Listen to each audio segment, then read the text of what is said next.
Good evening, everyone. So today we are going to learn about our next topic. So we are going on which chapter we are going on? Sales of Goods Act, isn't it?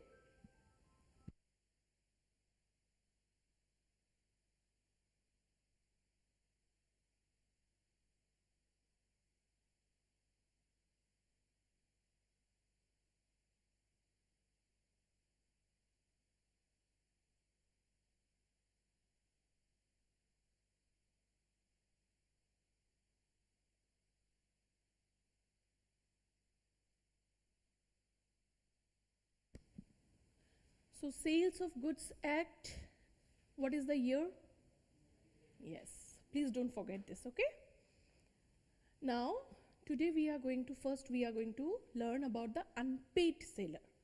So what do you know about the unpaid seller? The word itself speaks the answer. The word itself speaks the meaning. So what is called unpaid seller? Yes.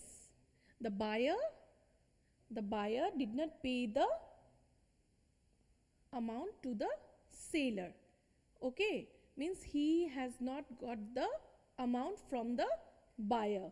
Okay, now here you see the seller who has not received the whole of the price, entire price. Suppose एक mobile phone का cost है 20,000, तो उसको 20,000 entire amount नहीं मिला, whole of the price. Okay, whole of the price of the goods sold. ठीक है, उसने सेल कर दिया लेकिन उसको अमाउंट पेमेंट नहीं मिला. ठीक है, amount full amount, whole amount नहीं मिला. ठीक है, is called an unpaid seller. Okay, ठीक है. Now, according to section 45 of Sales of Goods Act 1930, the seller of goods is deemed to be an unpaid seller when the whole of the price has not been paid.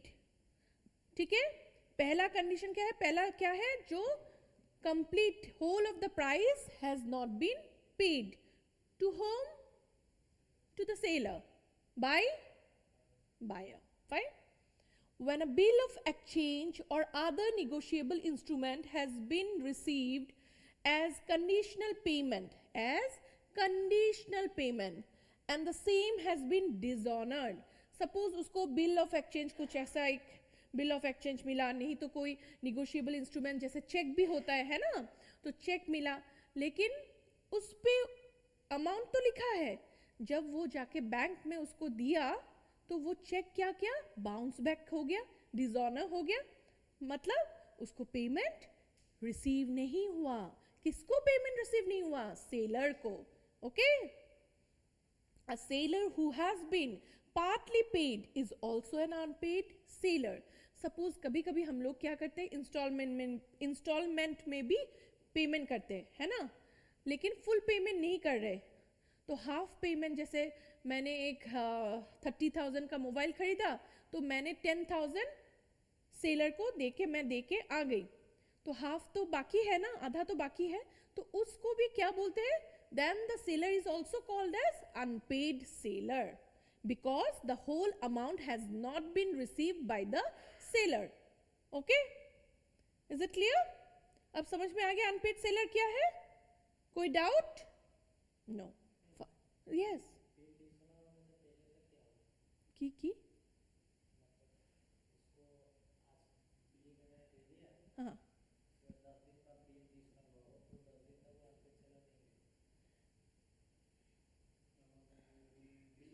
অসমীয়াত কোৱা, অসমীয়াত কোৱা. 10 दिनों पिछोत.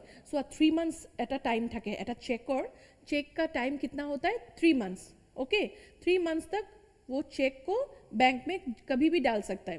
ठीक है, तो लेकिन अगर क्या हुआ, अगर बोलो 10 days, हाँ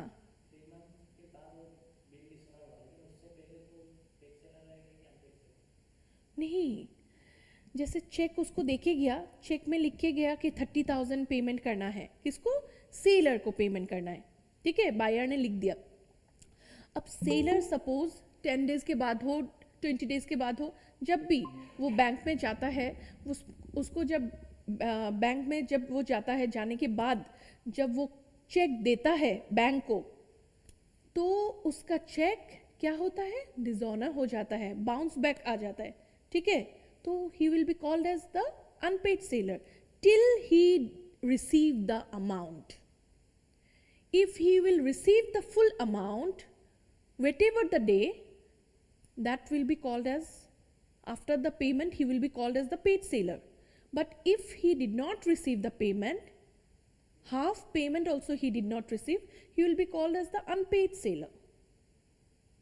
बुझी पाला? समझा? बोलो बोलो बोलो, डाउट है तो बोलो। बिल, चेक, हाँ हाँ,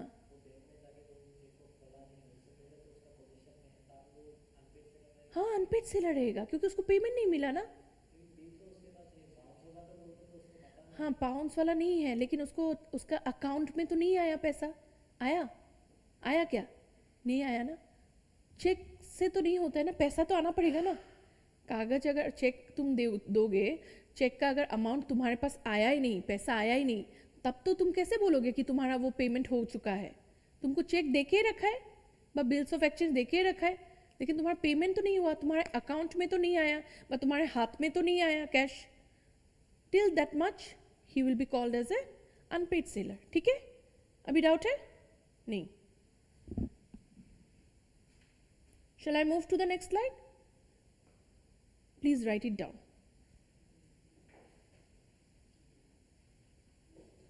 लिख लो, आज थोड़ा जल्दी करो, ठीक है।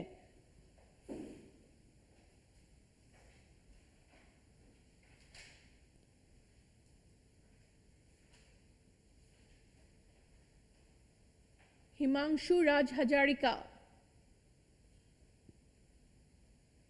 Himanshu, Yes, ma'am. are you audible? Yes. Am I audible? Yes, ma'am. Okay. Please write it down, okay? Okay. It is clear to you what is unpaid sailor? हाँ हाँ।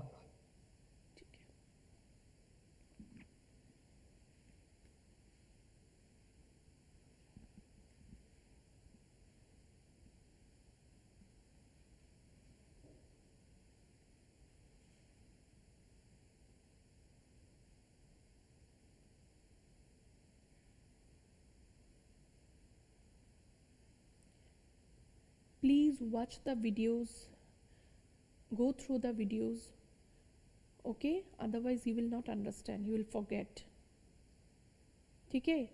वीडियोस को देखो, लेकिन नहीं तो नहीं समझोगे, भूल जाओगे फिर। आगे का जितना भी वीडियोस गया देख लिया, देखा?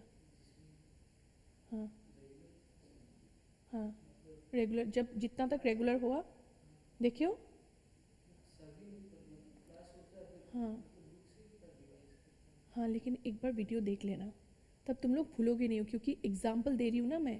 हाँ, तो एग्जाम्पल अगर भूल जाओगे, एग्जाम्पल अगर याद नहीं रहेगा, तो तुम लोग का जो अंडरस्टैंडिंग है वो भी तुम्हारा नहीं रहेगा। जो टॉपिक्स है ना, वो तुम्हारा एग्जाम्पल पर ही तुम्हारा टिका हुआ है।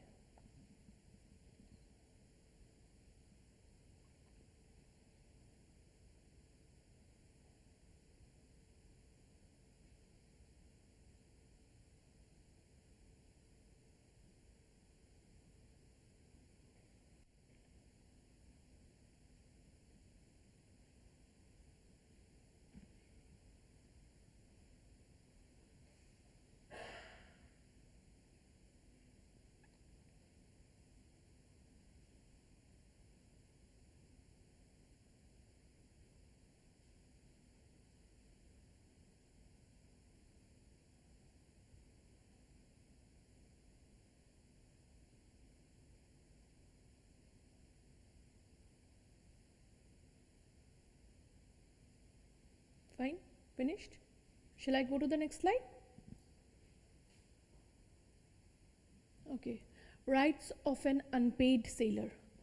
What are the rights of an unpaid sailor? क्या क्या rights उसको मिलता है? जैसे उसको पेमेंट नहीं मिला तब उसके पास क्या राइट्स है, वो क्या कर सकता है. ठीक है. Rights against the goods. Goods के अगेंस्ट में उसका राइट्स क्या है? किसका राइट्स? अनपेड सेलर का. ठीक है.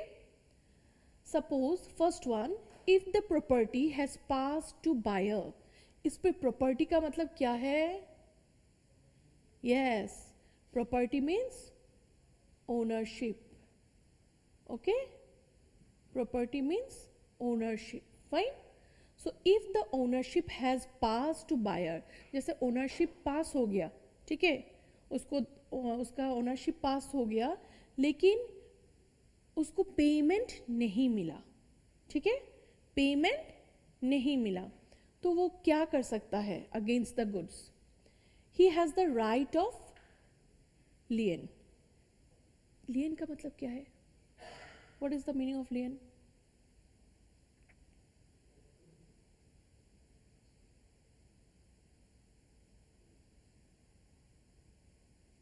ठीक है, वो गुड्स को अपने पास रख सकता है. वो पोजीशन, वो जो गुड्स का जो पोजीशन है वो अपने पास रख देगा. वो गुड्स का डिलीवरी नहीं करेगा. ठीक है, समझ में आया? सपोज गुड्स उसके पास है लेकिन प्रॉपर्टी क्या हुआ? ओनरशिप क्या हुआ? ट्रांसफर हो गया. तो वो क्या कर सकता है? वो राइट ऑफ लियन मतलब वो पोजीशन, वो गुड्स का पोजीशन वो अपने पास रख सकता है. He can claim, he has the legal right to claim for the goods. Okay. Next one is right of stoppage in transit. Transit का मतलब क्या है? हाँ, डिलीवरी. डिलीवरी स्टेज मतलब रास्ते में ही. ठीक है, जैसे आपने डिलीवर किया ट्रक में कुछ सामान, फर्नीचर जैसे. ठीक है, सेलर ने फर्नीचर ट्रांसफर के, फर्नीचर किसको सेल किया? बायर को. ठीक है, तो जब सेल किया बायर को तो बायर ने रास्ते में उसको पता चला कि बायर ने पेमेंट अभी तक नहीं किया है. तो वो क्या कर सकता है? वो गुड्स को रास्ते में ही वो ट्रक के ड्राइवर को बोलेगा कि तुम मत जाओ, तुम रास्ते में ही रुक जाओ और उसको लेके आ जाओ मेरे पास. समझ में आ गया? ठीक है. Right of resale. रीसेल मतलब अगर उसको पेमेंट नहीं मिलेगा तो वो रीसेल भी कर सकता है. कौन रीसेल कर सकता है? The unpaid seller. Okay, is it clear? Clear? Any doubt? Next one, if the property has not pass to buyer. अगर प्रॉपर्टी पास नहीं हुआ बायर को, प्रॉपर्टी मतलब ओनरशिप, अगर ओनरशिप बायर के पास गया ही नहीं तब तो उसके पास बहुत सारा राइट्स है ना. वो क्या करेगा? With holding delivery of goods. वो गुड्स को देगा ही नहीं, होल्ड कर लेगा. अदर रेमेडीज जैसे वो बोलेगा कि सपोज जैसे पनीर है, पनीर वो सेल, उसको सेल करना था और जो से बायर है वो लिया नहीं अभी तक, तो उसका अगर पनीर नष्ट हो गया 2 दिन के रखने के बाद तो वो उसको क्लेम कर सकता है कि आपके लिए मेरा जो गुड्स है उसका डैमेज हो गया है. तो I can, so the seller can claim the damages from the buyer. Okay, ठीक है. Is it clear? Any doubt? So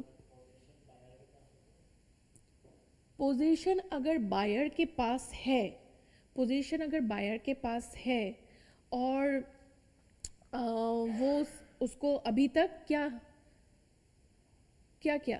payment नहीं किया. गुड्स लेके चला गया लेकिन पेमेंट नहीं किया, तब he can go for what? File a case. He can sue. Okay.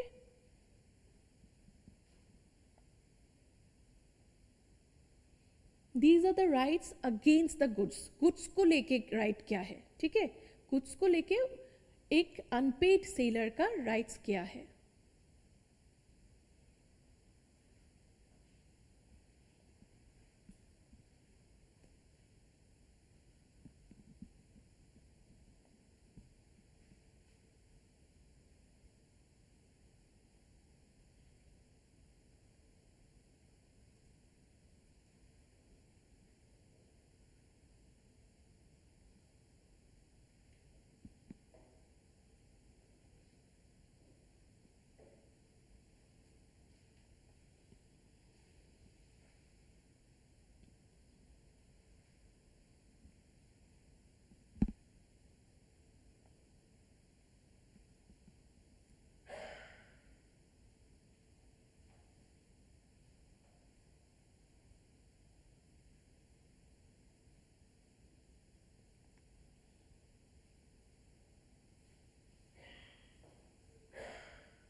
Written?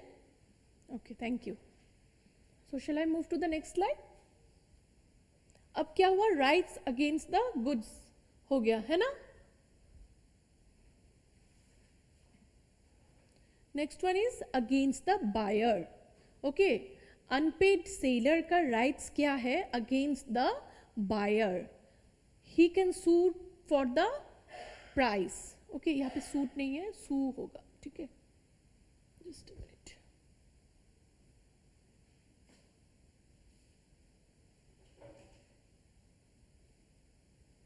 अच्छा, okay, suit for the price, ठीक है, समझ में आया. You can go for filing a case against the buyer for the price, कि उसका जो price का जो नुकसान किया है उसके लिए वो सू कर सकता है. फिर sue for the damages. Okay, damages के लिए भी वो केस फाइल कर सकता है, ठीक है. He can claim for the damages. Okay, then sue for the repudiation. Repudiation का मतलब क्या है, जो एक कंट्रैक्ट किया है ना बायर और सेलर के बीच में, तो एक कंट्रैक्ट हुआ है, वो कंट्रैक्ट को बायर ने क्या किया, बायर ने क्या किया, तोड़ा, खत्म कर दिया. मतलब पेमेंट देने के पहले ही उसने खत्म कर दिया. तो उसके लिए भी जो अगर उसका नुकसान हुआ है तो वो क्या कर सकता है, सू कर सकता है, ठीक है. Then he can sue for the interest also. Okay, he can claim for the interest also, ठीक है. समझ में आ गया. ये इजी है, ये कुछ भी नहीं है. फाइन, इतना जान लो कि बायर के अगेंस्ट में क्या राइट्स है और गुड्स के अगेंस्ट में क्या राइट्स है. समझ में आ गया ये.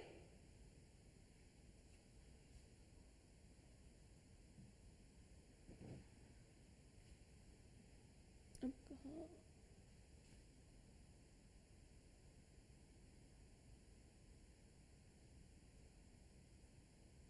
इसमें कहाँ पे जाऊँ,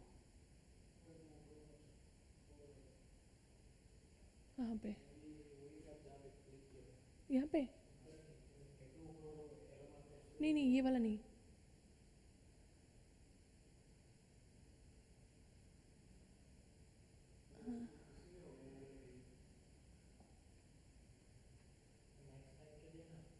हाँ, नेक्स्ट स्लाइड नहीं.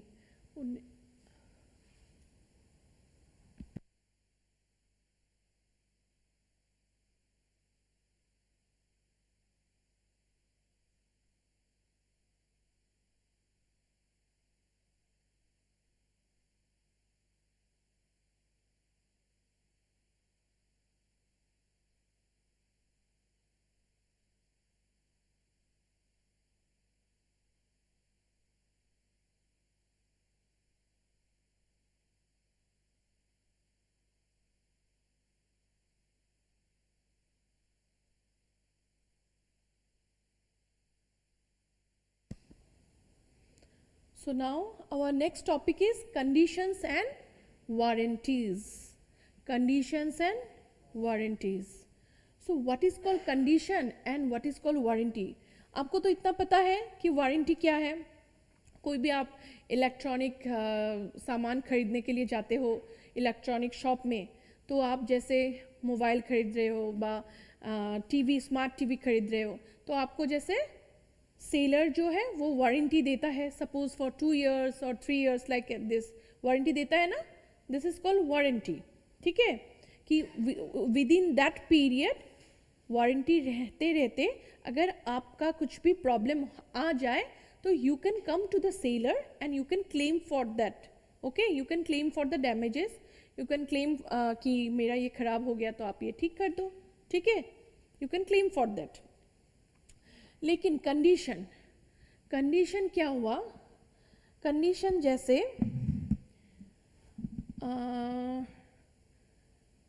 जैसे मैं एक एग्जांपल देती हूँ, रुको. सपोज मीरा एक लड़की है, मीरा का शादी है 20 days के बाद. ठीक है, आफ्टर 20 days मीरा का शादी है. ठीक है, और मीरा ने जाके एक शॉप में, जो साड़ी का शॉप है, वहाँ पे जाके उसने क्या पसंद किया? एक साड़ी पसंद किया. उसने बोला मुझे एक रेड कलर का साड़ी चाहिए, आप मुझे रेड कलर का साड़ी एक रेडी करके दो, और वो क्या होना चाहिए? रेड कलर का, जैसे हम लोग का एसएमएस में होता है ना कि मेखला चादर मुगा का बा तौस का ओके बा. ठीक है, तो वैसा चाहिए. तो तब सेलर ने बोला ठीक है मिल जाएगा आपको. तो मीरा ने बोला मेरा 20 days के बाद मेरा शादी है. ठीक है, अगर आप विद इन 15 days आप मुझे डिलीवरी दे सकते हो 15 days के अंदर, तभी आपको मैं पेमेंट करूँगी. 15 days के अंदर मुझे डिलीवरी चाहिए और मुझे रेड साड़ी ही चाहिए. ठीक है, तब क्या बोलता है जो सेलर है? बोला ठीक है आपको मिल जाएगा. तो उसने क्या कंडीशन लगाया? टाइम एक कंडीशन लगाया है ना, और एक क्या कंडीशन लगाया? सेकंड कलर एक का एक कंडीशन लगाया. तो these two are the conditions. if the seller fulfill those two conditions, then the buyer is going to pay the amount to the seller. If he can't fulfill the two conditions, these two conditions, then the buyer is not going to pay the amount to the seller. Okay, these are the two conditions. Okay, एक time है और एक colour है. ठीक है, अच्छा, अगर वो कंडीशन फुलफिल नहीं किया, अगर वो कंडीशन फुलफिल नहीं करता है, तो Meera can cancel that contract, है ना, वो ख़त्म कर सकता है ना. लेकिन अगर वारंटी रहता है तो उसमें ख़त्म नहीं होता है, कॉन्ट्रैक्ट ख़त्म नहीं होता है. उस पर आप डैमेजेस क्लेम कर सकते हो, लेकिन उस पर आपका कॉन्ट्रैक्ट ख़त्म नहीं होता है. ठीक है, is it clear? Any doubt? So first one, the condition is a kind of stipulation. Okay, it is a kind of stipulation. Stipulation means with reference goods. Okay, stipulation is something which is required as a part of agreement. जो agreement हुआ है, by agreement enter, जैसे seller और buyer जो agreement के अंदर enter किया है, उस agreement में जो एक essential part है, उस essential part को आप क्या बोलते हो? Condition. Okay, condition is the essential part of the contract. Okay, it is the condition is the primary part of the contract, but warranty is the secondary part of the contract. Okay, ठीक है, condition essential है लेकिन warranty collateral है. collateral का मतलब secondary. Is it clear? ठीक है, अब स्टिपुलेशन को मैं हिंदी में बोलती हूँ क्या? शर्त. ठीक है, मैंने एक शर्त दिया है, this is called the condition. Okay, essential to main purpose of the contract. Warranty क्या है? Collateral to the main purpose of the contract. Fine.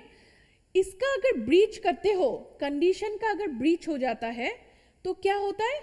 Repudiation of the contract. वो कंट्रैक्ट खत्म हो जाता है. ब्रीच मतलब फेलर. Okay, failure. अगर condition fulfil नहीं होता है, कंडीशन फेल हो जाता है, तो क्या होगा? कंट्रैक्ट का रेपुडिएट हो जाता है. कंट्रैक्ट रेपुडिएशन हो जाता है मतलब कंट्रैक्ट का खत्म हो जाता है. ठीक है. और वारंटी में क्या होता है? वारंटी अगर ब्रीच होता है, वारंटी का फेल हो जाता है, then the buyer can claim for the damages, but the contract can not be repudiate. Is it clear? Any doubt? No. Next one, breach of condition may be treated as a breach of warranty. जो breach of condition जो है उसको हम लोग breach of warranty भी treat करते हैं, लेकिन breach of warranty cannot be treated as the breach of condition. समझ में आया? मतलब अगर condition breach हुआ, अगर condition में failure हुआ तो मतलब warranty का भी fail हो जाता है. समझ में आया? कंडीशन फेल होना मतलब वारंटी का भी फेल होना है, खत्म होना है. लेकिन अगर वारंटी खत्म हो जाता है तो उसमें कंडीशन का खत्म होना नहीं बोला जाता है. ठीक है? Is it clear? Any doubt? Okay, please write it down.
After 26th only I will give you. Okay, means till 26th I am completely busy. Okay, if possible, if I will get today only, if I will get means all these things today only. Laptop में है, laptop से मुझे mobile में लेना है, फिर दूंगी मैं. Articles not sections.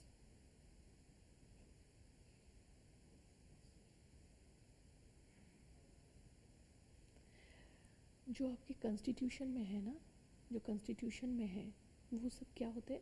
Articles. Other than constitution में जो जो एक्ट है मतलब कॉन्स्टिट्यूशन लॉ में जो जो है वो सबको हम लोग आर्टिकल्स बोलते हैं. ठीक है. कॉन्स्टिट्यूशन को बेसिक चीज़ को रखते हुए हम लोग दूसरा एक्ट बनाते हैं, मेन कॉन्स्टिट्यूशन को रखते हैं. तो कॉन्स्टिट्यूशन को जैसे मैंने पानी को रख के दूसरा चीज़ बनाया, मैंने मेन चीज़ पानी को रखा. ठीक है. मेन चीज़ मैं जैसे बेसन को रखा, बेसन मेरा मेन चीज़ है और बाकी जो चीज़ मैं बना रही हूँ वो बेसन से ही सब आ रहा है. समझ में आया? तो इसमें क्या होता है, हम लोग के लॉ में, कानून में, लॉ में कॉन्स्टिट्यूशन मेन मुद्दा है. ठीक है. कॉन्स्टिट्यूशन मेन मुद्दा है. कॉन्स्टिट्यूशन के बेसिक लॉ, कॉन्स्टिट्यूशन के ऊपर ही कानून टिका हुआ है. ठीक है. Constitution is the supreme law. तो उसी को रख के हम लोग दूसरा लॉ बनाते हैं. ठीक है. इसलिए कॉन्स्टिट्यूशन के जितने मतलब प्रोविजंस है वो सब आर्टिकल्स के अंडर है. और बाकी जैसे sales of goods act, Indian contract act, वो all this things are under sections. ठीक है.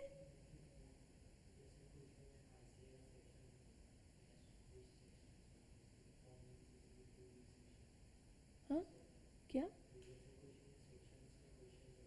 हाँ सेक्शन वो उसमें है, Indian contract act, sales of goods act, फिर negotiable instruments, all these sections. लेकिन आपका जो मैंने फर्स्ट चैप्टर जो पढ़ाया ना, वो तो लेजिस्लेटिव लॉ है ना, वो तो कॉन्स्टिट्यूशन से है, तो उसमें आर्टिकल्स है।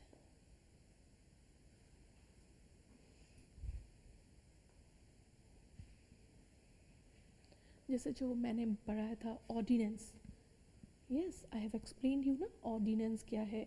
हाई कोर्ट में जो फंडामेंटल राइट्स, जो हाई कोर्ट पे फंडामेंटल राइट्स का वायलेशन होता है, तब आप हाई कोर्ट में जब जाते हो तो under which article you can go for that one, और सुप्रीम कोर्ट में जब जाते हो तब आपका कौन सा आर्टिकल, तो all these things are included in the constitutional law, understood?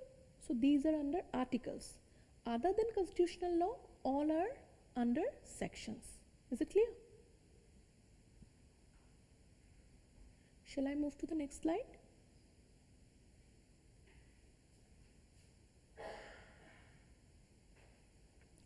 So here, express and implied condition. रुको,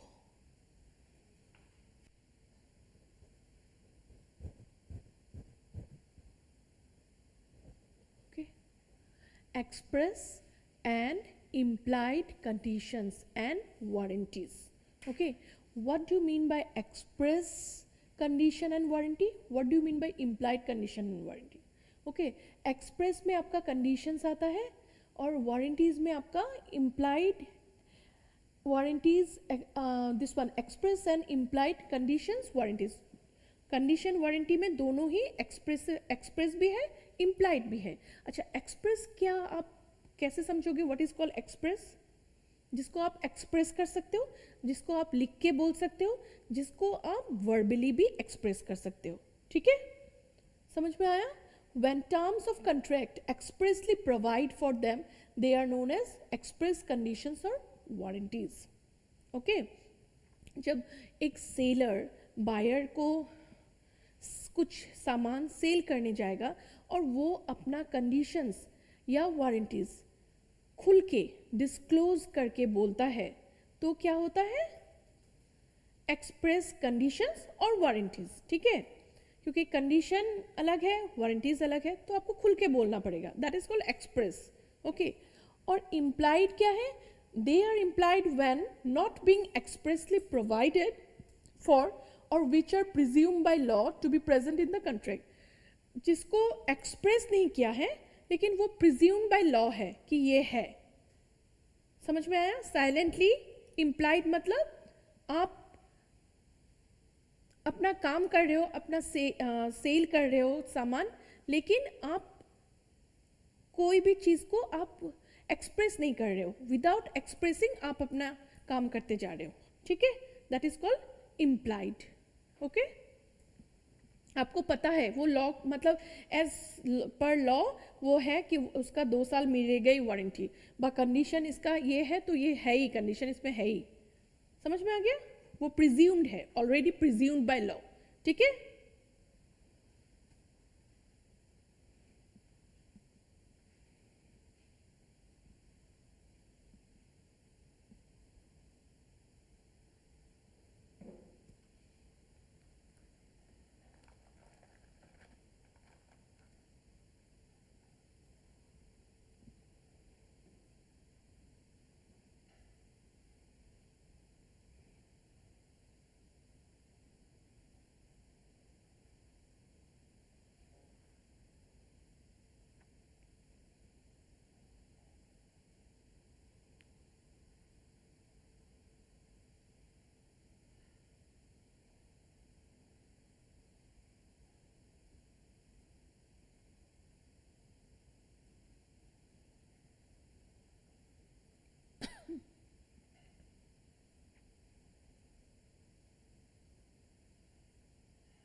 ठीक है,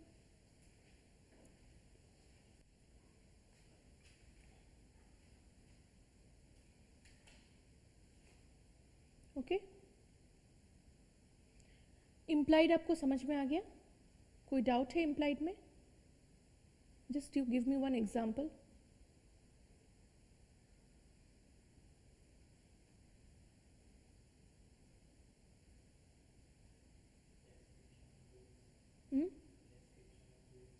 डिस्क्रिप्शन ऑफ गुड्स, हाँ, यस, वेरी गुड। हाँ, वारंटी भी लिखा होता है मोबाइल में, जैसे कुछ बोला नहीं लेकिन उस पर सब कुछ लिखा है, कंडीशन भी लिखा है, आपका वारंटी भी दिया हुआ है, नहीं बोल के कुछ हो जाता है, that is called, okay, yes, ingredients, very good, very good, okay. Shall I move to the next slide?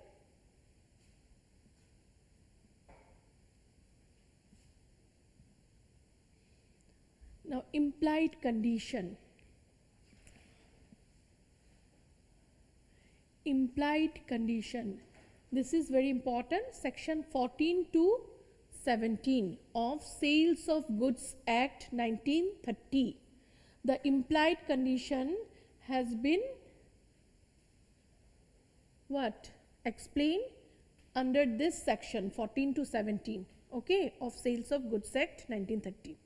Now first condition as to title, जैसे आपका प्रेजेंट सेल जो क्या होता है, जो डिलीवरेबल स्टेट में है उसको सेल बोलते हैं, और एग्रीमेंट टू सेल है जो फ्यूचर में होने वाला है, ठीक है, फ्यूचर में आप सेल करने वाले हो, that is called agreement to cell.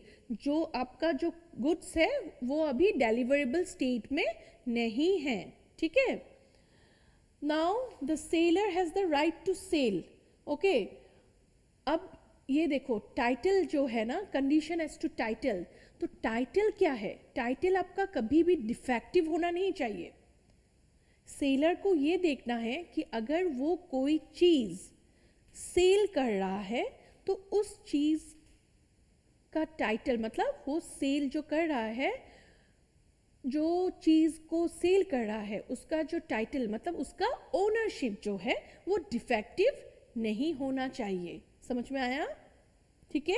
जैसे मैं अपना एक स्कूटी, मेरे पास एक स्कूटी है, ठीक है, और मैं वो सेल कर रही हूँ, ठीक है, और मैंने जो वो स्कूटी लिया, वो बायर को जब मैं सेल करने वाली हूँ तो बायर ने मुझे बोला देखो मुझे एक नया स्कूटी चाहिए, ठीक है, मुझे एक नया स्कूटी चाहिए, तो मैंने बायर को एक सेकंड हैंड स्कूटी सेल कर दिया, तो वो तो डिफेक्टिव पीस हुआ ना, तो that should not be okay. That वो कंडीशन है कि मुझे बायर ने क्या कंडीशन दिया है कि जो मुझे जो स्कूटी चाहिए that should be a new one, okay, ठीक है, दैट इज अ कंडीशन, तो the seller should fulfil that condition, okay. Defective piece बा डिफेक्टिव टाइटल ऐसा सेल करना नहीं चाहिए, ठीक है। जैसे वो सेकंड हैंड किसी दूसरा से लेके आया, वो मैंने मेरा वो स्कूटी भी नहीं है, मैं किसी दूसरे से लेके आई, वो सेकंड हैंड है, और वो न्यू वन भी नहीं है और किसी दूसरा का है, वो टाइटल भी उसका डिफेक्टिव है, तो वो अगर मैं सेल करूँगी तो buyer can sue for that, buyer can claim the damages from that, isn't it? You have understood? Now next one is condition as to description. Goods shall correspond with the description. जो description बताया है, किसने बताया है? Buyer ने। Buyer ने जो description दिया है किसको? सेलर को, कि मुझे गुड्स ऐसा चाहिए, ऐसा ऐसा चाहिए, description जो दिया है उसके साथ गुड्स शुड मैच करना चाहिए, goods should match with the description, correspond with the description, ठीक है, fine. Next one is condition in a sale by sample. Sample, bulk shall corresponds with the sample in quality. जैसे buyer को चाहिए, suppose buyer को क्या चाहिए, buyer को lunch boxes चाहिए, ठीक है, 200 लंच बॉक्स जो होता है ना ब्लैक कलर का, तो वो उसने बोला है कि मुझे बिग वन जो लंच बॉक्स होता है वो चाहिए, मुझे कितना चाहिए, 200 बॉक्सेस आई नीड। ओके, तो ये क्या होता है, उसने एक सैंपल दिखाया कि देखो ऐसा ही बॉक्स होना पड़ेगा। ठीक है, मुझे अगर दूसरा बॉक्स दोगे तो मैं नहीं खरीदूंगा, नहीं लूंगा। तो वो दैट इज द कंडीशन। तो bulk shall corresponds with the sample in quality. ठीक है, बल्क मतलब क्या, एक साथ बहुत सारा, समझ में आ गया। ठीक है, मैच करना चाहिए किसके साथ, सैंपल के साथ। Okay, condition as to sample and description, जो गुड्स है वो कॉरेस्पॉन्ड करना चाहिए किसके साथ, डिस्क्रिप्शन और सैंपल। तो यहाँ पे क्या हुआ, जब सेलर अपना गुड्स देता है, सेल करता है किसको, बायर को, तो उसका डिस्क्रिप्शन तो मैच हो गया लेकिन सैंपल मैच नहीं हुआ। ठीक है, डिस्क्रिप्शन मतलब उसने बोला, एक रेस्टोरेंट में गया और उसने दिखाया कि मुझे एक बिग लंच बॉक्स में ऐसा लंच बॉक्स है, वो सैंपल है, और मुझे इसमें इस टाइप का बिरयानी चाहिए। ठीक है, डिस्क्रिप्शन दिया कि बिरयानी में ऐसा ऐसा चाहिए, ऐसा ऐसा चाहिए, तो डिस्क्रिप्शन मैच हो गया। बिरयानी तो बहुत अच्छा था लेकिन वो छोटा सा स्मॉल साइज दे दिया। समझ में आ गया, is it clear, any doubt, please write it down.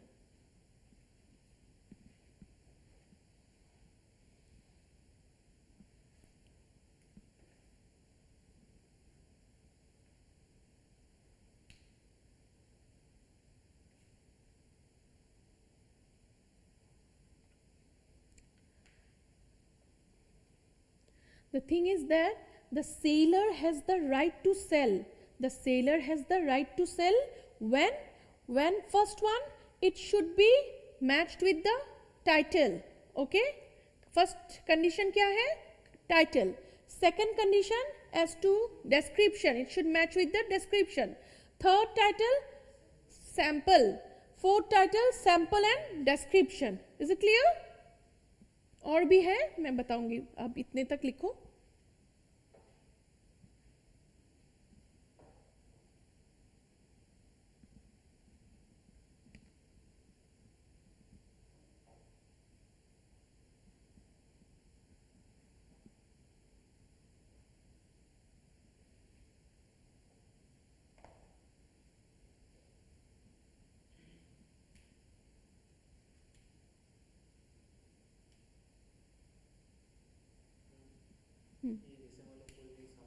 हम्म हम्म हम्म हम्म हम्म हम्म। देखो ऐसा होता है, वही डिस्क्रिप्शन से मैच होना पड़ेगा। ऐसा अगर डिस्क्रिप्शन से मैच नहीं हुआ तो he can file a case, he can claim for the damages. अभी तो कंज्यूमर प्रोटेक्शन है ना, उसमें भी आप फाइल कर सकते हो।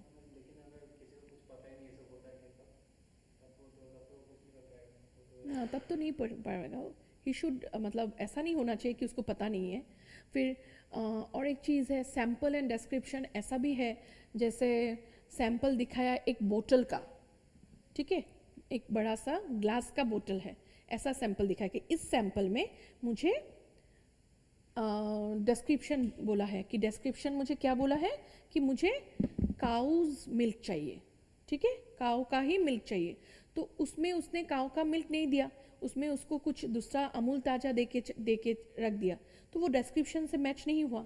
समझ में आया, बस सैंपल से मैच नहीं हुआ, बोतल छोटा है ऐसा, बस कुछ दूसरा ही बोतल दे दिया।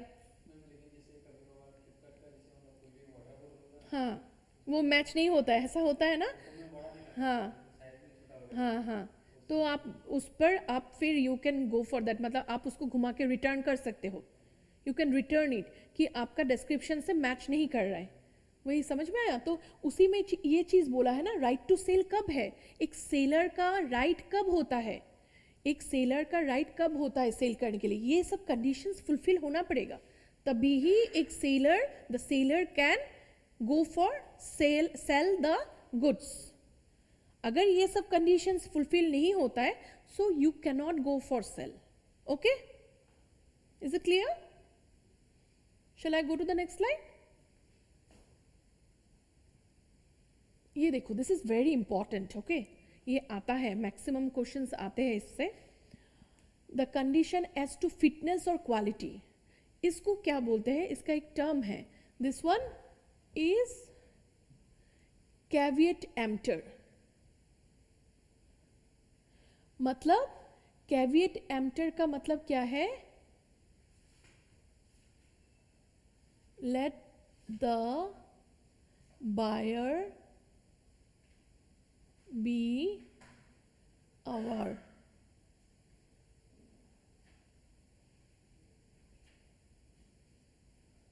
Let the buyer be aware. ठीक है, मतलब अगर suppose A is a buyer, B is a seller, तो A जाता है B के शॉप में. ठीक है, A को क्या चाहिए था? एक कॉटन का एक ड्रेस चाहिए था. ठीक है, तो उसको बी के शॉप में जब जाता है तो बी ने बहुत सारा कॉटन का ड्रेस दिखाया.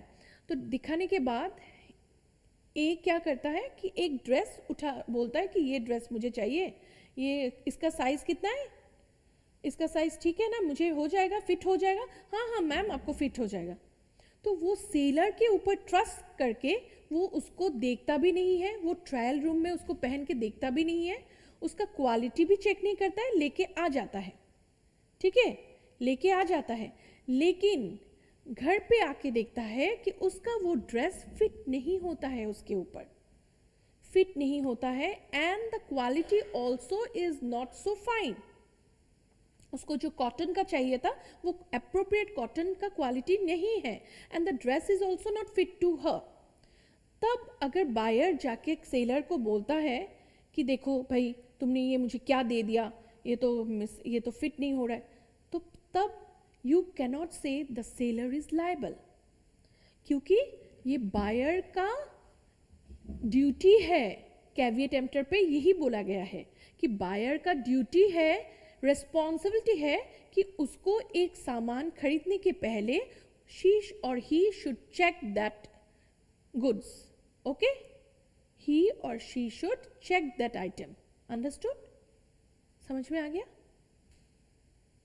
अभी क्या होता है, अभी एक नया टर्म आया है कैविएट, सम कुछ ऐसा है, बी से है, मैं भूल गई एग्जैक्टली. उसमें क्या होता है कि let the seller be aware.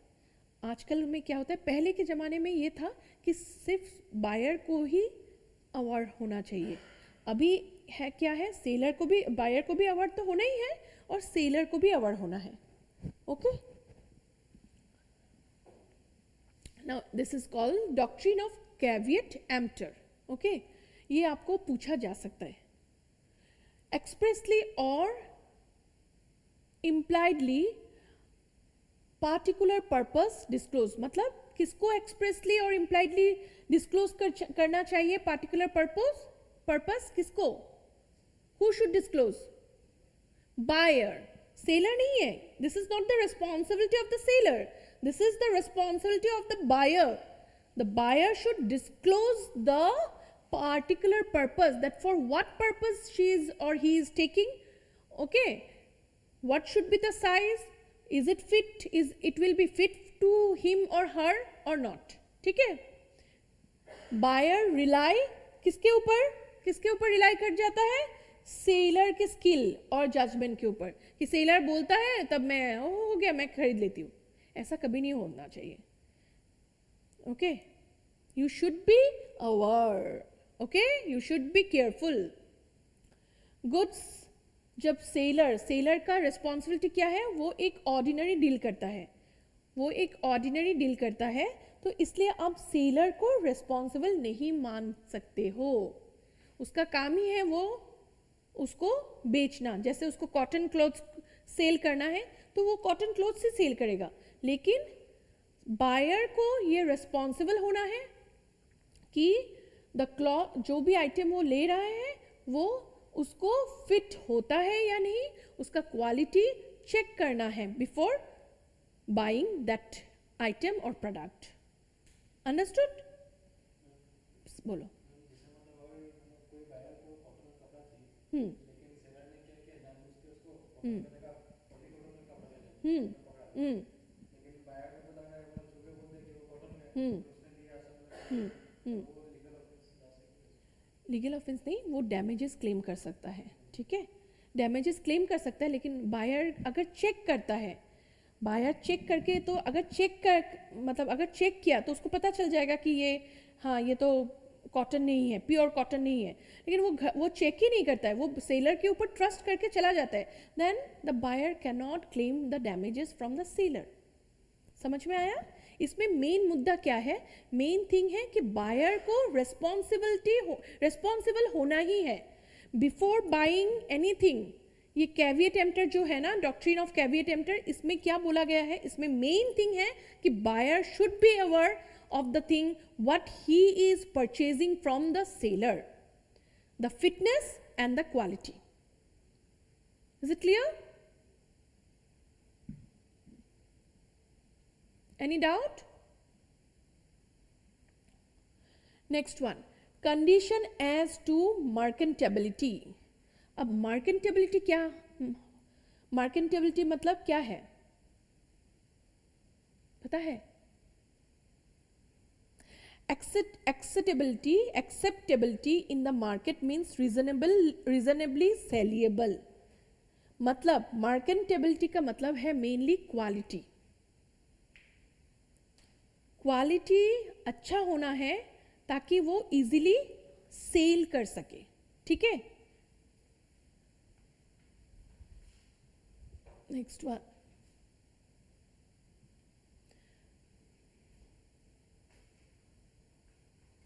इतना तो समझ में आ गया ना? ठीक है, कोई प्रॉब्लम है इसमें? मार्केटेबिलिटी समझ में आ गया? मार्केटेबिलिटी लिख लो, the quality.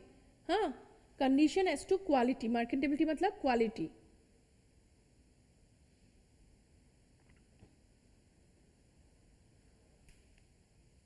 Before selling the seller should check the quality. Okay, quality of the product जो है, अगर बायर सेलर से कुछ खरीद रहा है तो उसको भी क्वालिटी चेक करना चाहिए ताकि वो रीजनेबली सेलिएबल हो. ठीक है, समझ में आया? बायर एंड सेलर दोनों को ही चेक करना चाहिए. बायर को चेक करना चाहिए किसके लिए? ये कैविएट एम्प्टर के ऊपर. ओके, और जो सेलर है he has to also accept, ये मार्केट में एक्सेप्ट होना पड़ेगा कि क्वालिटी इसका अच्छा है और इसको आप सेल कर सकते हो. Okay, it is reasonably saleable. It can be reasonably saleable. Okay, have you written this?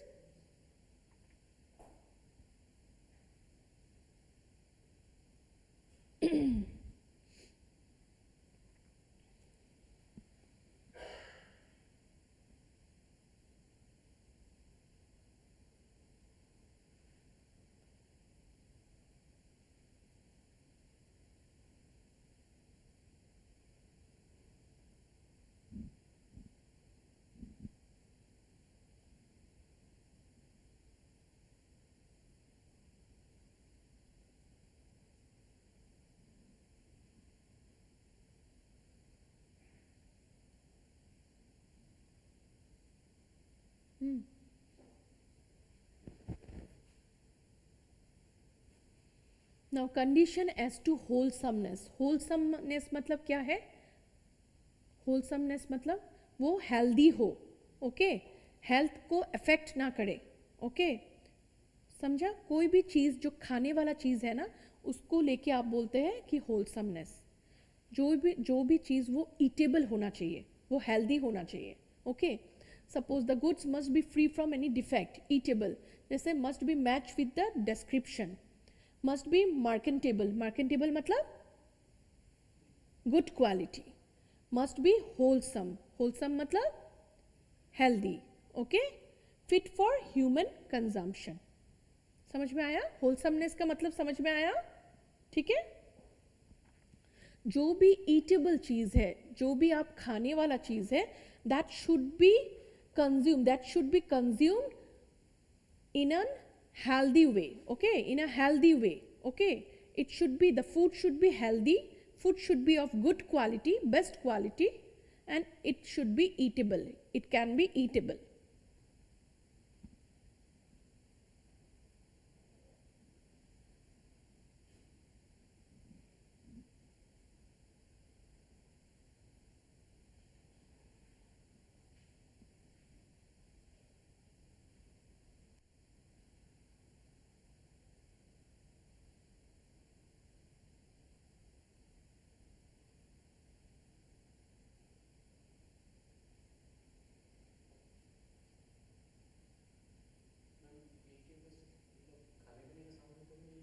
Wholesomeness,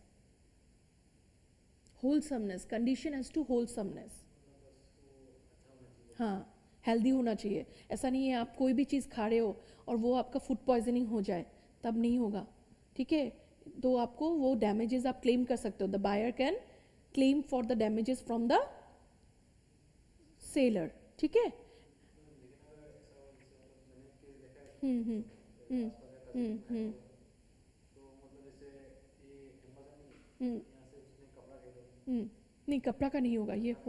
wholesomeness ये खाने का चीज़, ये ईटेबल. ये जो होलसमनेस है ये only eatable.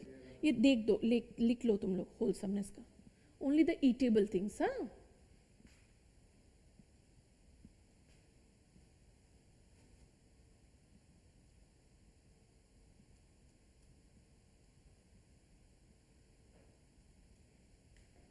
Okay.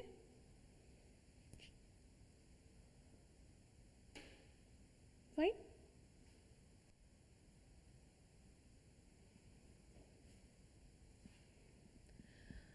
Now implied warranties. Implied warranties. So warranty of quiet possession. इस पे क्या है? Quiet possession मतलब पोजेशन जो हुआ वो डिस्टर्ब पोजेशन है, साइलेंट पोजेशन है. समझ में आया?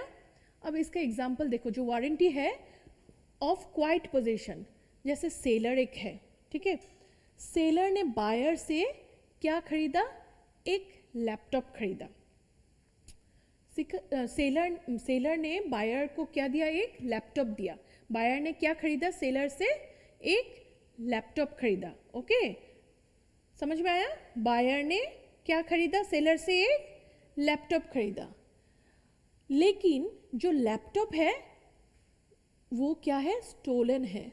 ठीक है, वो क्या है? वो चोरी किया हुआ है. ठीक है, वो चोरी किया है. ये जो चोरी किया हुआ लैपटॉप है. ठीक है, अब बायर को तो पता नहीं है कि ये चोरी किया हुआ चीज़ है. बायर तो खरीद लिया है ना. किससे खरीदा? सेलर से. तो इसका जो ट्रू ओनर है, जो लैपटॉप का ट्रू ओनर है, उसको पता चला कि ये बायर मतलब ये जो मेरा जो लैपटॉप था वो इसके पास है अब. ठीक है, समझ में आया? अब देखो, अब ये जो ट्रू ओनर है, अब ये क्या करेगा? ये क्या करेगा? ये तो क्लेम करेगा ना. ये किससे क्लेम करेगा? बायर से लैपटॉप क्लेम करेगा, है ना. लेकिन बायर जब सेलर से जब लैपटॉप खरीदा तो वो लैपटॉप थोड़ा डिफेक्टिव था, तो उसको भी बायर ने क्या किया? रिपेयर किया. तो उसका भी तो एक्सपेंसेस लगा या नहीं? तो अब जो ट्रू ओनर है वो तो क्लेम कर रहा है बायर से, है ना. तो बायर क्या करता है? वो जो लैपटॉप है उसका प्राइस दे देता है. किसको? ट्रू ओनर को. और बदले में वो सेलर से अपना वो डैमेजेस जो हुआ उसका तो मांगता है, क्लेम तो करता है डैमेजेस जो हुआ. और जो कॉस्ट है किसके ऊपर? जो रिपेयर किया और जो खरीदा उसका कॉस्ट भी वो किससे मांगता है? सेलर से. समझ में आया? तब तो दूसरा बात ही होगा. ये जस्ट मैंने तुम्हें बताया, एक साइलेंट जो पोजीशन है, क्वाइट पोजीशन है. वारंटी, इसका वारंटी कैसे होता है, इसका वारंटी ऑफ क्वाइट पोजीशन, ये इसका एग्जांपल मैंने दिया एक. ठीक है, क्योंकि पोजीशन जो है वो डिस्टर्ब पोजीशन है, वो साइलेंट पोजीशन है। समझ में आया?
ठीक है, shall I go to the next slide?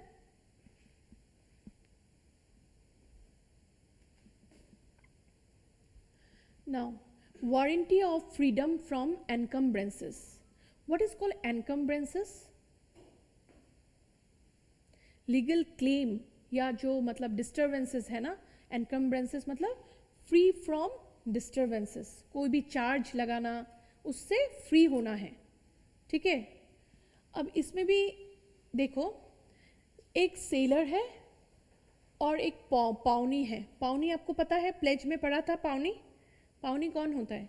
जिसके पास आप अपना मूवेबल सामान, मूवेबल कोई भी मूवेबल थिंग्स आप उस पर प्लेज करके रखते हो, है ना, आप उसके पास गिरवी रखते हो। ठीक है, तो सेलर ने पावनी के पास क्या रखा? एक अपना स्मार्ट वॉच प्लेज करके रखा। ठीक है, सेलर ने एक अपना स्मार्ट वॉच प्लेज करके रखा। किसके पास? पावनी के पास। अब वो थोड़े दिन के बाद क्या करता है सेलर? वो स्मार्ट वॉच जो है वो अपने पास ले लेता है, पोजीशन ले लेता है, और उससे थोड़ा जितना इंटरेस्ट उसको पाना है वो थोड़ा ले लेता है। ठीक है, समझ में आया? वो पोजीशन ले लेता है। लेने के बाद वो क्या करता है? बायर को सेल कर देता है। बायर को क्या करता है? सेल कर देता है। लेकिन वो पावनी के पास तो अपना स्मार्ट वॉच प्लेज करके रखा था ना, वो इससे तो वो पैसा लिया है ना, तो अगर पैसा लिया है तो ये किसका हुआ? सामान किसके पास रहना चाहिए? पावनी के पास रहना चाहिए। तो पावनी जाके बायर के पास क्या करता है? पेमेंट क्लेम करता है। समझ में आया कि ये स्मार्ट वॉच का पेमेंट क्या करता है? क्लेम करता है। तो बायर अब क्या बोलता है? मुझे फ्री चाहिए कोई भी चार्ज से। बायर क्या करता है? वो क्या करता है? वो पावनी को क्या करता है? पावनी को क्या करता है बोलो?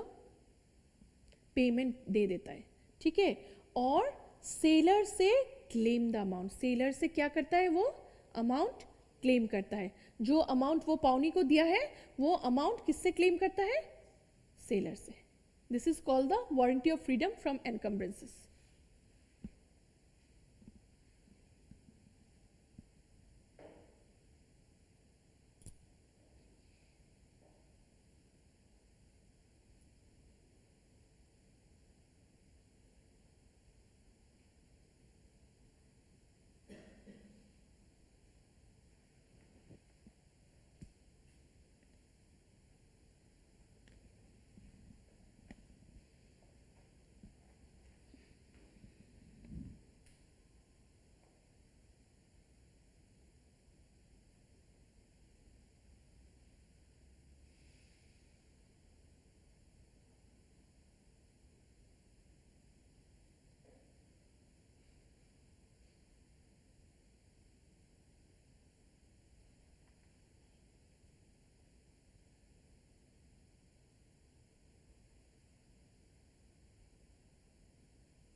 इस पे कोई डाउट नहीं है ना? You don't have any doubt? Okay.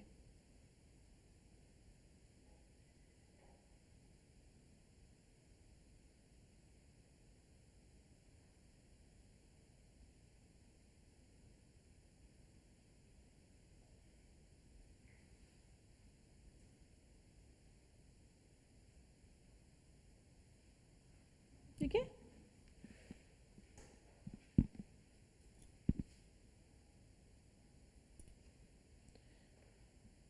Now here you see warranty of disclosing the dangerous nature of goods. कोई भी चीज़ आप डेंजरस चीज़ खरीद रहे हो, अगर बायर कोई भी डेंजरस चीज़ खरीद रहा है, किससे किससे खरीद रहा है? सेलर से। तो सेलर का रिस्पॉन्सिबिलिटी क्या है कि he should disclose the thing that the आप जो भी ये चीज़ ले रहे हो ये डेंजरस है, उसको डिस्क्लोज करना चाहिए या नहीं? तो यही बोलता है कि warranty of disclosing the dangerous nature of goods. अब देखो, जो बायर है वो सेलर से क्या खरीदा? एक एसिड का एक बोतल खरीदा। जैसे आप फ्लोर को, जैसे आपके घर पे आपका टाइल्स है तो कभी कभी टाइल्स खराब हो जाता है, ठीक है, तो वो टाइल्स के लिए एसिड बोतल जो ऑक्जेलिक एसिड है वो खरीदते हैं, ठीक है। तो सेलर बायर क्या है, वो अपने घर का फ्लोर, बाथरूम का फ्लोर क्लीन करने के लिए वो एक ऑक्जेलिक एसिड का बोतल परचेज किया। किससे? सेलर से। लेकिन सेलर ने क्या डिस्क्लोज नहीं किया?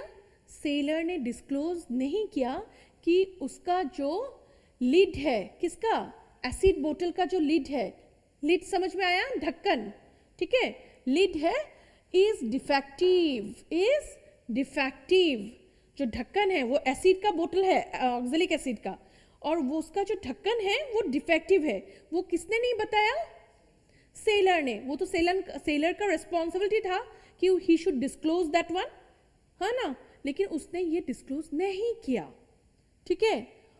और क्या डिस्क्लोज नहीं किया? कि ये डिफेक्टिव चीज है और उसको आपको खोलना है विथ स्पेशल केयर, ओके, खोलना है विथ स्पेशल केयर कि देखो भाई ये तो थोड़ा डिफेक्टिव है लिड, ये ऑक्जेलिक एसिड का बोतल में आप खरीदो लेकिन थोड़ा डिफेक्टिव है, तो आप जब इसको खोलोगे तो थोड़ा धीरे से खोलना और दूर से थोड़ा मतलब उसको खोलना ताकि आपको कुछ भी डैमेज ना हो। ये किसने नहीं बताया? सेलर ने। जब बायर ने इस बोतल को खोला तो बायर को क्या हुआ? इंजरी हो गया। समझ में आया? बायर को क्या हुआ? इंजरी हो गया। समझ में आया? अब बोलो, कुछ बोला है? बोलो। तुमको पता है ऑक्जेलिक एसिड? हाँ, लेकिन मैं बोली ऑक्जेलिक एसिड का, कोई दूसरा भी एसिड हो सकता है। पाउडर फॉर्म नहीं, मेरे मतलब मैं तुम्हें बोल रही हूँ, मेरे घर पे कोलकाता में, हाँ, मेरा मम्मी लोग रहते हैं, तो वहाँ पे मैंने तुम जो बेचते हो वो पाउडर फॉर्म में रहता है, कुछ लिक्विड फॉर्म्स में भी रहते हैं, ठीक है, and that is very dangerous. वो आपको केयर्स लेके ही आपको करना है, ठीक है। वो ऐसा लिक्विड डालते हैं बाथरूम में, ठीक है, लिक्विड को पोर करते हैं, अगर वो लिक्विड अगर बाई चांस आपका नाक के अंदर भी घुस जाता है ना, that is also very dangerous, आपको खांसी उठ जाता है।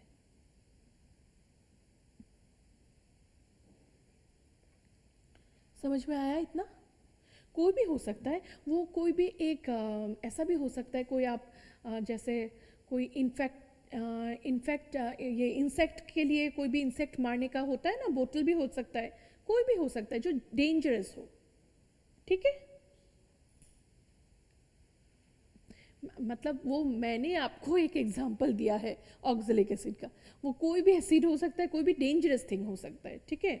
जैसे आपका नाइफ हो गया, ठीक है, कोई भी एक नाइफ है, ठीक है, और वो नाइफ बहुत ही ज़्यादा क्या है, हाँ, धार है, बहुत ही शार्प है, तो जब सेलर जब वो मतलब सेलर जब बायर को सेल कर रहा है तो उसको he should disclose the thing कि देखो भाई आप ये नाइफ तो ले जाओ, लेकिन आप ये खोलते समय पैकेट जो नाइफ का आप खोलोगे आप थोड़ा ध्यान से खोलना, नाइफ बहुत ही शार्प है। Understood now? Is it clear?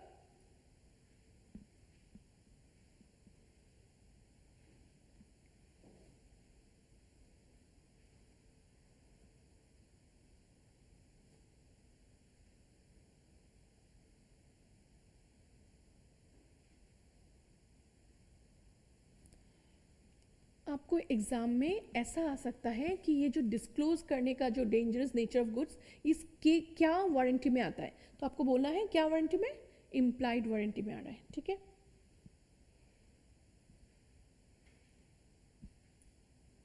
Written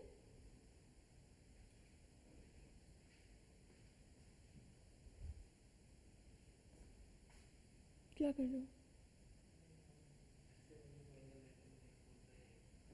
अच्छा,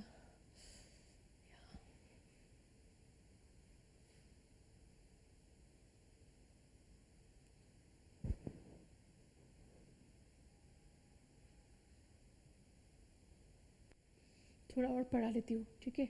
आपको ओनरशिप समझ में आया? ओनरशिप तो आपको समझ में आ गया है ना।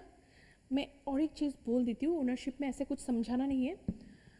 ओनरशिप में जैसे कुछ कोई चीज़ बल्क में है, बल्क में जो चीज़ है उसको आप सेल नहीं कर सकते हो, उसको आपको क्या करना पड़ेगा, पहले सेपरेट करना पड़ेगा, मतलब एसर्टेन करना पड़ेगा। आप जो भी गुड्स एसर्टेन गुड्स है that only you can sell, go for sale, और उसका ही ओनरशिप मिलता है, that only you can go for transferring the ownership, okay. लेकिन कोई भी आपका अनएसर्टेन गुड्स है उसका ओनरशिप आप ट्रांसफ़र नहीं कर सकते हो। समझ में आया? ठीक है, इतना तक मैं बोल देती हूँ। और ये ओनरशिप का चैप्टर थोड़ा पढ़ लेना, this is very easy, okay. अच्छा, ये देखो, performance of the contract. Performance of the contract मतलब सेलर होता है और कौन होता है, बायर होता है। How many parties, 2 parties. What is the act, bilateral act, ठीक है, दोनों तरफ से एक्ट होता है ना, बायलैटरल एक्ट। अगर सेलर नहीं होगा तो बायर नहीं होगा, बायर नहीं होगा तो सेलर नहीं होगा, समझा, दोनों का ही परफॉर्मेंस रहता है, ओके। कंसिस्ट पोजेशन, पोजेशन रहता है, डिलीवरी जब आप देते हो तो पोजेशन होगा ना, आप कोई भी चीज़ का अगर डिलीवरी कर रहे हो तो उसका तो पोजीशन कहाँ से कहाँ ट्रांसफर होता है, सेलर से बायर तक ट्रांसफर हो जाता है। समझ में आया? Transfers position voluntarily to another person. Voluntary का मतलब क्या, खुद के खुशी से, खुद से मतलब उसको पेमेंट मिल रहा है, वो वॉलंटरी ट्रांसफर कर रहा है, ठीक है। ऐसा नहीं है कि फोर्सफुली उसको वो ट्रांसफर कर रहा है, हाँ, अपनेपन से, अपना मर्जी से, ठीक है। समझ में आया? ये लिख सकोगे?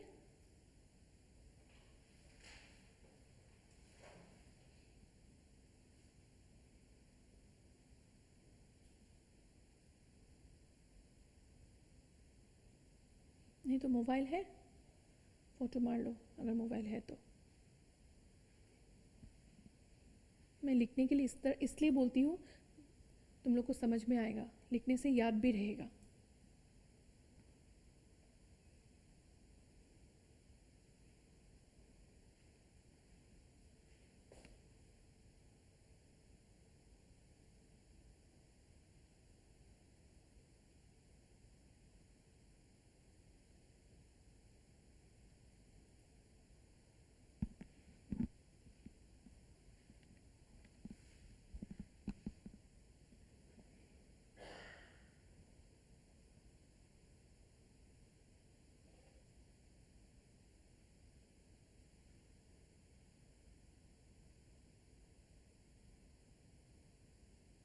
वॉलंटरी का समझ में आ गया ना, अपने खुशी से, ओके।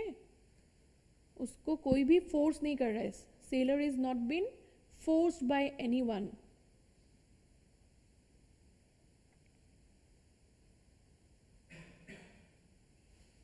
नेक्स्ट स्लाइड, हाँ। अब देखो, डिलीवरी जो होता है, जो गुड्स का डिलीवरी होता है, वो 3 types of delivery, this is very important, okay, it comes in the exam.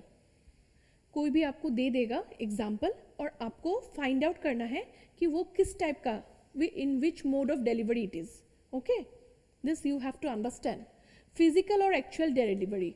Physical और एक्चुअल डिलीवरी मतलब physical custody of goods passes from seller. जैसे मैं खुद जाके तुम्हें फिजिकली अपने हाथों से डिलीवरी दे रही हूँ, okay, that is called physical or actual delivery. Okay, fine. Next one is symbolic delivery. Symbolic delivery मतलब actual delivery is not possible here. Made in symbolic manner, carry control over the goods. Example, delivery of the keys of the godown. Suppose जैसे या A के पास मतलब A is a seller, okay, B is a buyer. B को चाहिए था 20 bags of sugar, ठीक है, 20 बैग्स ऑफ शुगर चाहिए था. तो उसने किसको बोला? A को बोला कि I need 20 bags of sugar. तो A ने बोला कि इतना बल्क में है तो it is not possible for me to deliver the goods physically. So मैं क्या कर रहा हूँ, आपको मैं वो की दे रहा हूँ गोदाउन का, आप धीरे धीरे करके ले जाइए. समझ में आ गया? ये हो गया आपका symbolic delivery. Okay, is it clear? समझ में आ गया? कोई ऐसा जैसे आपका ओनरशिप का जो मतलब कागज है वो आपको दे दिया, तो उसको भी आप सिंबॉलिक डिलीवरी बोल सकते हो. ठीक है, जैसे रिसिप्ट ऑफ द मतलब जो बिल है उसका रिसिप्ट लिया तो आपको पता चल गया कि उसका डिलीवरी मतलब हो गया, तो आप धीरे धीरे उस ले सकते हैं. ठीक है, समझ में आया? Next one is constructive delivery. Title changes but position remains the same. Title changes but position remains the same. A एक सेलर है, बी एक बायर है. ठीक है, title changes but position remains the same. अब क्या हुआ, बी क्या है? बायर है. बी को क्या चाहिए? बी को 10 kgs ऑफ पोटैटोज चाहिए. ठीक है, अब बी ने किसको बोला? ए को बोला. तो ए ने बोला ठीक है भाई, तुमको मिल जाएगा 10 kgs ऑफ पोटैटो. तो अब बी ने क्या किया, 10 kgs में वो 5 kgs लेके आ गया पोटैटोज. ठीक है, और बाकी 5 kgs जो है वो बोला कि तुम सी को दे दो. आलू जहाँ पे है वहाँ पे ही है, पोटैटो जहाँ पे है वहाँ पे ही है, सेम जगह पे. लेकिन क्या हुआ, टाइटल चेंज हो गया. बी को चाहिए था ना, तो बी ने क्या किया, बी ने ए को बोला कि मैंने तो 5 kgs ला दिया, अब 5 kgs मुझे जिसको देना था वो तुम क्या करो, वो तुम सी को दे दो. समझ में आ गया? Is it clear? Any doubt? Please write it down.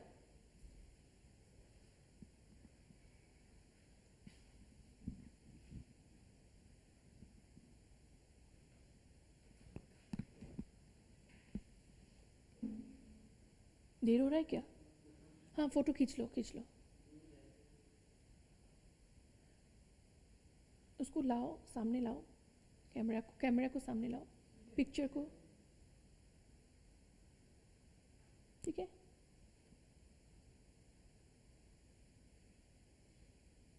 और ज़्यादा नहीं है, 3 है, फिर ख़त्म. ठीक है, फिर ये चैप्टर ख़त्म हो जाएगा.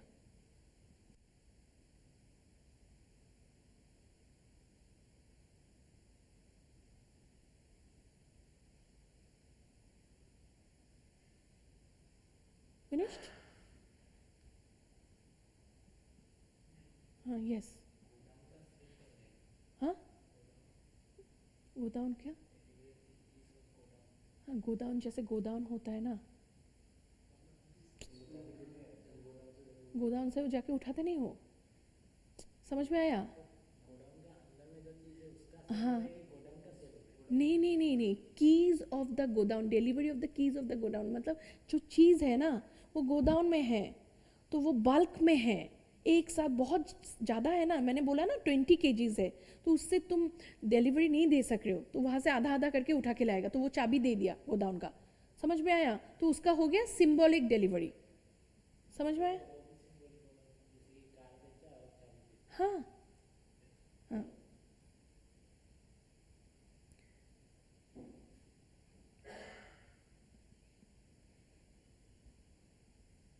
कार बेचा चाबी दे दिया मतलब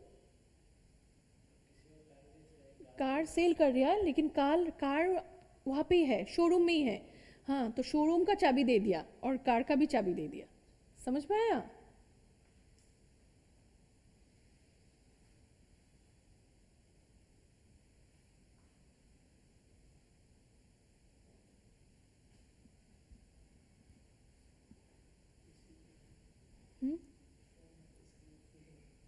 क्या?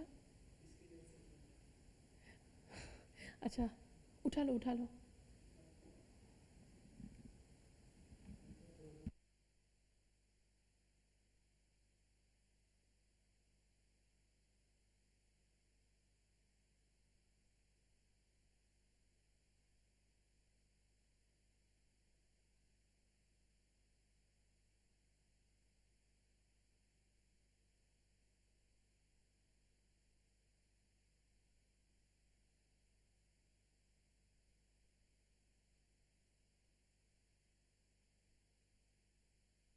Okay, finished? This one finished?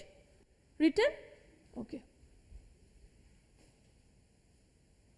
Now, rules of delivery. What should be the rules of delivery? First one, mode of delivery. Delivery, doing anything, parties agree. ये तो समझ में आ गया?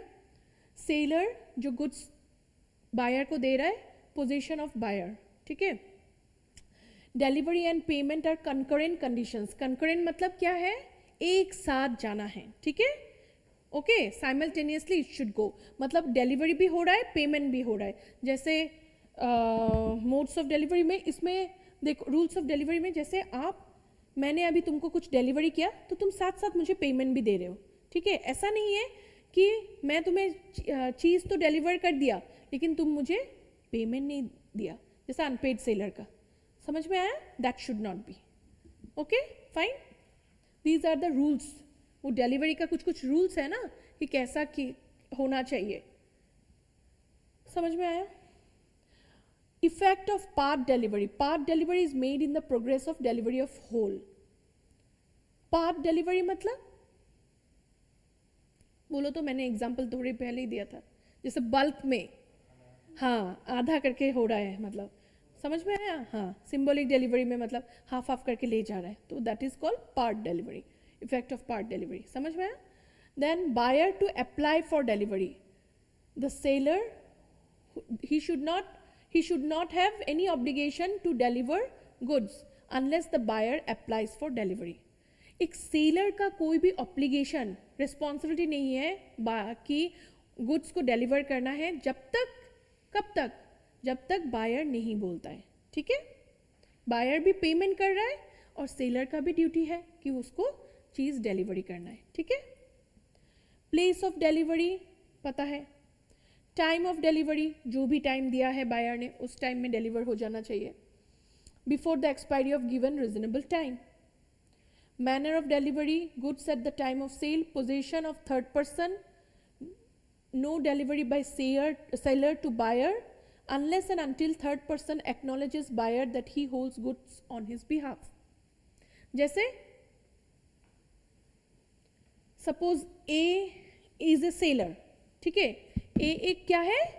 सेलर है, और B को जाना था, एक स्मार्ट टीवी लेना था, तो B ने क्या किया?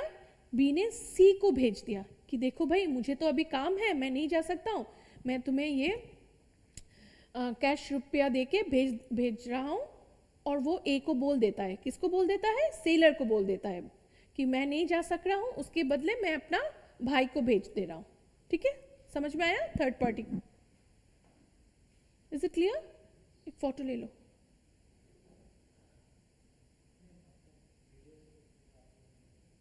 Videos, okay fine fine.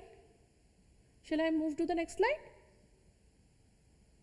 Next one, cost of delivery. Now, cost of delivery, seller putting the goods into a deliverable state, okay? And expenses, buyer का क्या है? Expenses of an incidental to receive delivery. इसमें समझो cost of delivery कैसा होता है। जैसे मेरा शॉप है, okay? I have a shop और I have to क्या? I have to sell a TV, smart TV, ठीक है, मुझे जैसे जुगांतो को एक सेल करना है, मुझे क्या सेल करना है, एक स्मार्ट टीवी सेल करना है, ठीक है, तो जुगांतो मुझे आके क्या करता है, मुझे पेमेंट कर देता है, तो now I am going to, मतलब मैं सेलर हूँ, I am going to sell the product, okay, I am going to deliver the product to Juganto, he is a buyer, okay. अब मैं क्या की, मैंने अपना बॉक्स जो है मैंने उसको दिया, फिर उसको जो जो मुझे सामान देना था वो तो मेरा एक्सपेंसेस है, वो तो बायर का एक्सपेंसेस नहीं है।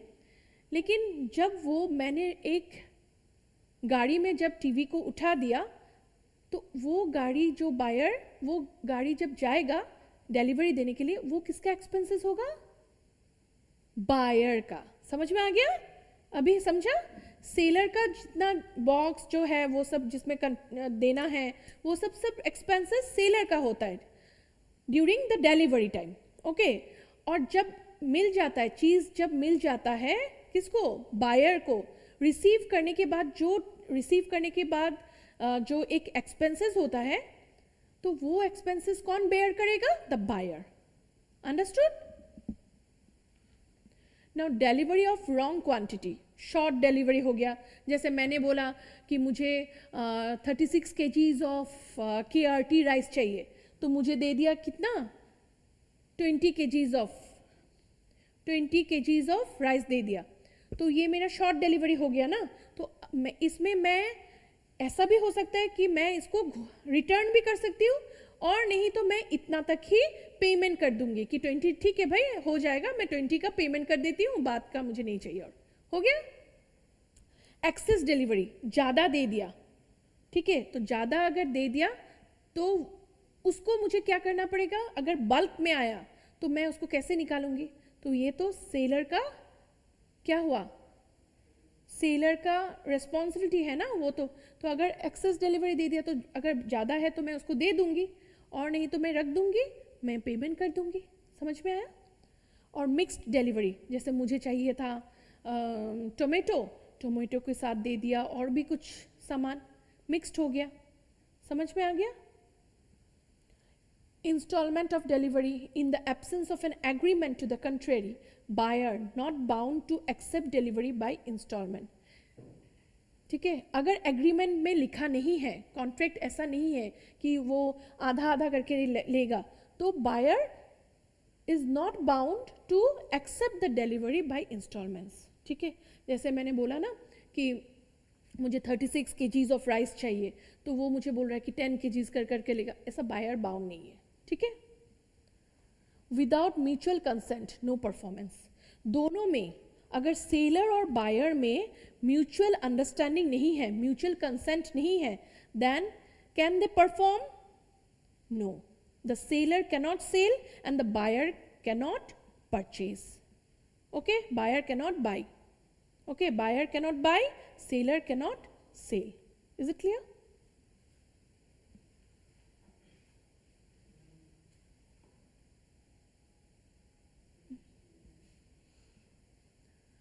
Delivery to carrier of or wharfinger. Wharfinger, what is wharfinger? Do you know? जैसे शिप में जाते हैं ना, डिलीवरी ऑफ गुड्स शिप में होता है ना, उसको बोलते हैं वर्फिंगर। ठीक है।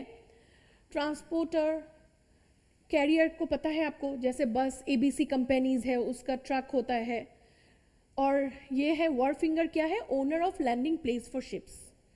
ठीक है। Delivery of the goods to a carrier और to a wharfinger for the purpose of transmission to the buyer, seller must make a reasonable contact with the carrier और wharfinger. If the goods are lost or damaged, buyer holds the seller responsible for damages. यहाँ पे क्या होता है, अगर seller किसी career में दे दिया, ट्रांसपोर्ट कर दिया गुड्स को डिलीवरी देने के लिए, और बीच में अगर कहीं भी खो गया सामान, तो वो किसका रिस्पॉन्सिबिलिटी होगा? रिस्क कहाँ पे है? सेलर। बायर में कैसे रिस्क आया है?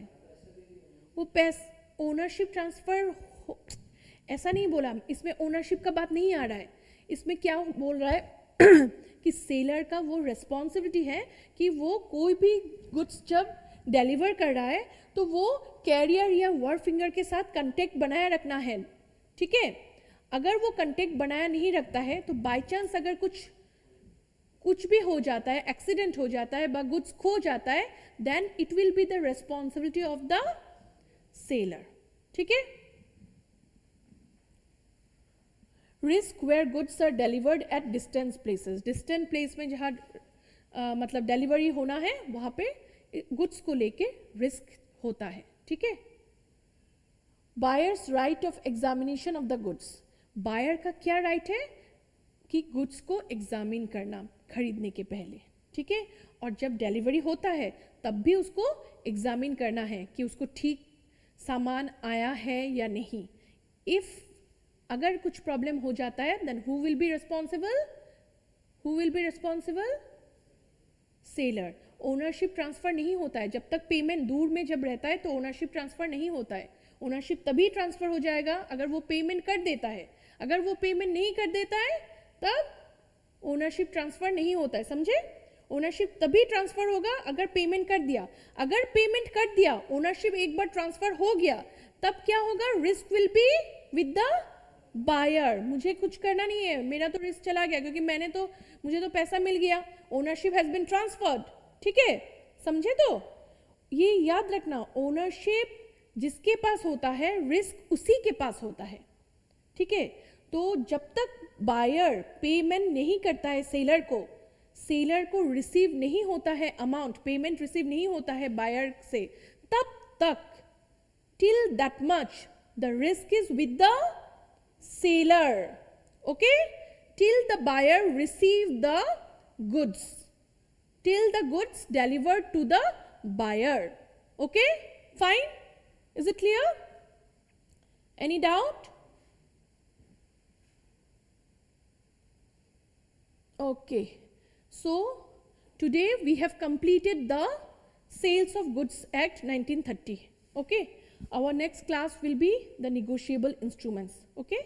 Thank you so much.